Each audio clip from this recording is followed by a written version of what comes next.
Si Romel, for me, the best leader siya. And then, medyo suplado nga lang. Kasi, ewan ko doon, basta suplado siya. Tapos, pero great leader siya. Nakikita ko siya sa music team na talagang namamanage ng mabuti yung team. And then, mabait naman, pero minsan suplado. Yun lang. Si Kuya Mel? Sino ba yun? Ah, yung may birthday. Ah, yung pogi. Si Romel? Masipag yun. Aga-aga nga laging dumarating. Si Mr. Punctuality yun eh.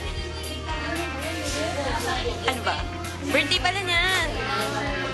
Happy birthday, Kuya Mel. Mas pogi ako kay Romel. Si Romel pangit.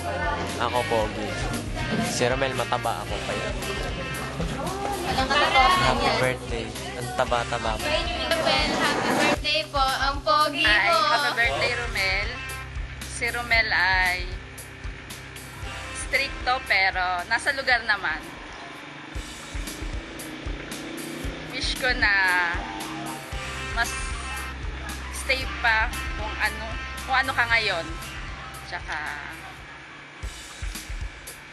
habaan ng pasensya at pangunawa. Happy birthday. Hello, Kuya Mel. Happy birthday po. Gusto kong magpasalamat sa'yo sa mga advice mo sa akin.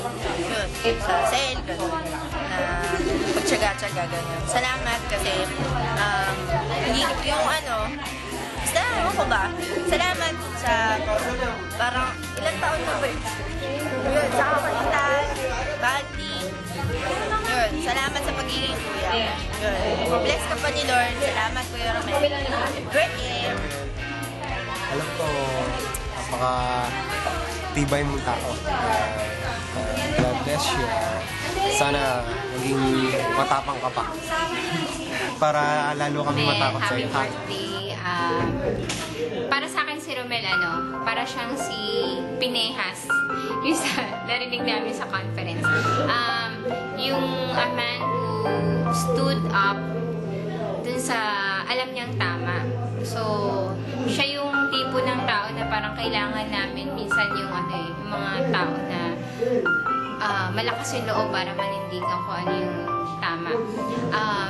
Pangalawa, siya yung evidence ng kung gaano ka-powerful si Lord na kaya niyang baguhin yung isang tao. So, nakita ko sa kanya kung paano talagang tin-transform ni Lord yung kanyang buhay. And we are so blessed to have him in the praise and worship tsaka sa prototype.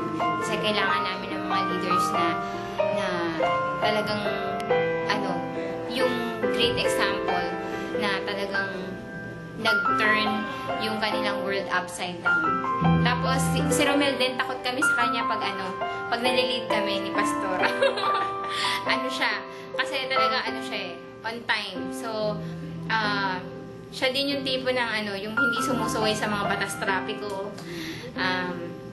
Tsaka galit siya sa mga mali. Pati pagpo-photocopy ng mga libro, ayaw niya yan. Gusto niya bibili. Ayaw niya ng mga, kasi dahil sa mga copyright law. Which is very good, no? Kasi meron siya talagang paninindigan. And very strong yung kanyang, yung mga prinsipyo sa buhay. In summary, in conclusion, we are so proud of you. We love you sa ministry. And we appreciate lahat ng efforts mo, pagbubuhat mo every Sunday, yung submissive spirit mo sa mga leaders. Although you have a very strong personality, nakikita namin na talagang nagsasubmit ka sa authority. Thank you sa lahat ng efforts mo sa church.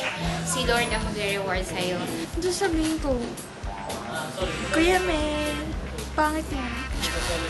Just happy birthday. Happy New Year. Kuya Romel, happy birthday. Ano ba meron kay Kuya Romel? Dating taba siya, ngayon payat na. Ano pa ba? Basta, magnegosyo ka na lang din. Kuya Romel, love you, chup chup. Kuya Romel, happy birthday. I-describe daw kita in one word, isa kang malapit na kuya. Hello! Ayaw, ngayon, si Kuya Mel. Happy birthday pala. So sa akin, para sa akin, kasi naisip ko pag si Kuya Romel, si Mr. Righteous. Yung tipong bawal tumawid sa sa pedestrian lane lang naka-stop pa yun sa stoplight. At yung tipong bawal mag-photocopy ng books, bawal mag-kopya, bawal mag-pirate, ganon. So, yun, para sa akin si Kuya Mel is napaka-righteous. Okay, happy birthday! Happy birthday, Romel. Si Romel, may papaliwanag ko sa tatlong letters. A, B, C, D. Yung A, very active yan. Masyado siyang active sa church. Marami siyang ginagampan ng word, especially dun sa music, tsaka dun sa kanyang cell. Tapos B, Bunny. Hindi. Bolero yan. Bolero. Marunong mambola.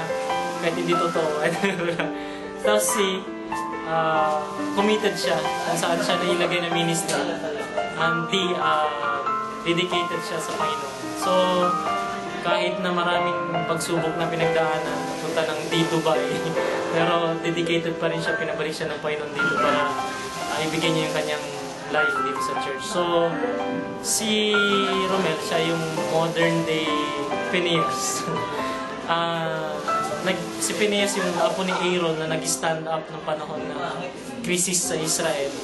So, nag-stand up siya sa mga panahon na may mga, alam niya kung ano yung stand niya, at pinapag-aralan niya ng mabuti. Tapos nag-stand up siya sa tingin niyang tama, kalooban ng Panginoon. So Romel, alam ko may magandang plano si Lord sa'yo. Antayin mo lang yun. Pag dumating yung break mo, kagatin mo. Happy birthday. Si Mel? May gusto sa akin yan eh.